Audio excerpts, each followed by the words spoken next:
Ici le quart. Une flotte fantôme qui change de pavillon du jour au lendemain, un client qu'on n'a pas vérifié à temps. Dans la grande plaisance, ce qu'on ignore finit toujours par coûter cher. Chaque matin, le quart vous donne les 5 minutes essentielles sur les sanctions internationales, la conformité maritime et la géopolitique pour que vous avanciez en connaissance de cause. Voici le briefing du jour. Tour d'horizon. Les détails de l'accord Iran-Oman sur Hormuz se précisent, mais sa portée reste contestée en interne. Le trafic entrant emprunterait un corridor nord longeant la côte iranienne, le trafic sortant un corridor sud le long de la côte omanaise. Le porte-parole des gardiens de la Révolution, le général Hossein Mohibi, a toutefois affirmé que la réouverture du détroit dépend de l'acceptation complète par les États-Unis des conditions iraniennes et que cette réouverture obéit à son propre mécanisme sans rapport avec les négociations entre l'Iran et Oman, désavouant de fait la portée pratique de l'accord diplomatique.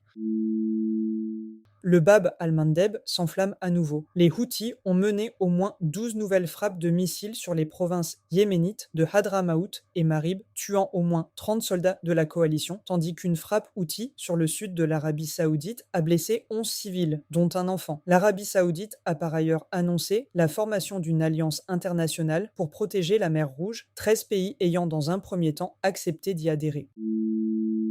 L'UE a désigné pour la première fois une agence de recrutement d'équipage comme soutien à la flotte fantôme russe, en plus d'une entité et de 8 sociétés liées au réseau, dont certaines opèrent pour le compte des majors pétrolières russes. Un élargissement notable du périmètre de désignation au-delà des seuls navires et de leurs propriétaires directs. Candidate plongée.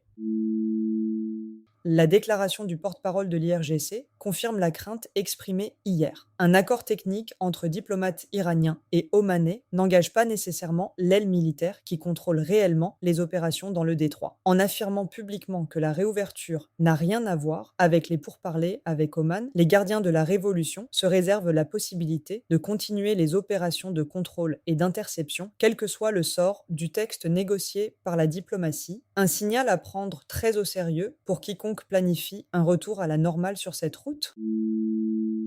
Perspective. À surveiller, position finale de l'IRGC sur l'accord Iran-Oman et mise en œuvre opérationnelle de l'Alliance maritime saoudienne pour la mer Rouge. C'était le quart. Restez informés, c'est rester couvert. Toutes les sources citées sont disponibles dans les notes de cet épisode. Bonne mer et à demain.